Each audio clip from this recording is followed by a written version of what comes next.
Now going to question 10, we always start with the prompt, and this prompt is asking us, in what way is the human mind like a flower, according to the text? So in other words, it's asking us to interpret the text. So let's go ahead and start on that. This text is from a 1909 poem.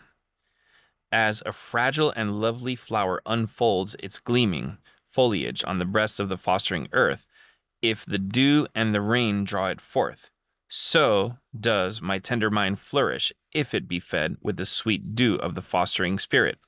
Lacking this, it begins straightway to languish, even as a flower born upon dry earth, if the dew and rain don't tend it, they tend it not. So just kind of cutting through some of that old-fashioned language, we're hearing that the same way that a flower can go ahead and unfold if it gets water and rain from the earth, then my mind also will flourish if it's fed with the fostering spirit, whatever that is. So something that's caring for the mind, it's fostering it. And without this, the mind will languish. To languish is to waste away.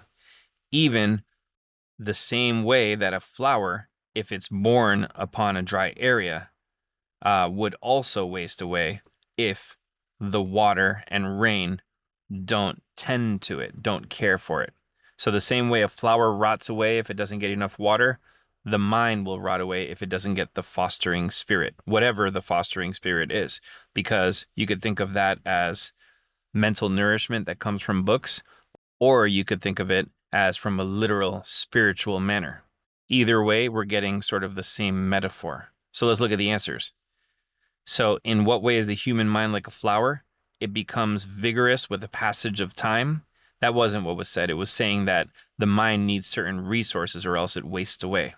So B, the mind draws strength from changes in the weather. That's not really what's being said. I mean, technically it's the weather because it's rain and dew, but it's saying that a plant needs moisture and the mind needs the fostering spirit. So that doesn't really fit what the text was saying. C, the mind requires proper nourishment in order to thrive. Well, that's perfect. That's the fostering spirit. And D, the mind perseveres despite challenging circumstances. Well, that's often true, but the passage didn't talk about the mind persevering even if circumstances were challenging. It was talking about the mind only flourishing if it has something fueling it, taking care of it. So the answer here is C.